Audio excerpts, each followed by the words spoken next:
திருநெல்வேலி மாநகராட்சியில் எலக்ட்ரிஷியன் வேலை வாங்கித் தருவதாக கூறி 3 லட்சம் ரூபாய் மோசடி செய்த திமுக மாவட்ட மகளிர் அணி தலைவி அனிதா மீது நெல்லை மாநகர காவல் ஆணையாளர் அலுவலகத்தில் மூதாட்டி கண்ணீர் மல்க புகார் மனு அளித்துள்ளார். பாளையங்கோட்டை காரியநாயர் தெருவை சேர்ந்த சாவித்திரி குடும்பத்தினருடன் வசித்து வருகிறார். இவர் தனது 2வது மகன் சதீஷ்குமாருக்கு நெல்லை மாநகராட்சியில் எலக்ட்ரிஷியன் வேலை வாங்கித் தருவதாக கூறிய நெல்லை திமுக மாவட்ட மகளிர் அணி தலைவி அனிதாவிடம் 3 லட்சம் ரூபாய் கொடுத்ததாக கூறப்படுகிறது. ஆனால் வேலை வாங்கி தராமலும் பணத்தை திருப்பி தராமலும் அனிதா ஏமாற்றி வந்ததாக தெரிகிறது.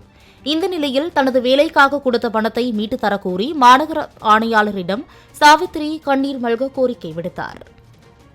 இவங்க பையனுக்கு மாநகராட்சியில் அதாவது எலக்ட்ரிஷியன் 3 லட்ச ரூபா பணம் கொடுங்க, அவங்க பையனுக்கு நான் வேலை வாங்கி தரேன், எனக்கு மினிஸ்டர் தெரியும், எம்எல்ஏ தெரியும், உயரதிகாரிகள் தெரியும் சொல்லி ஒரு 3 லட்ச ரூபா பணம் வாங்கியிருக்காங்க, வேலை வாங்கி கொடுத்தேன்.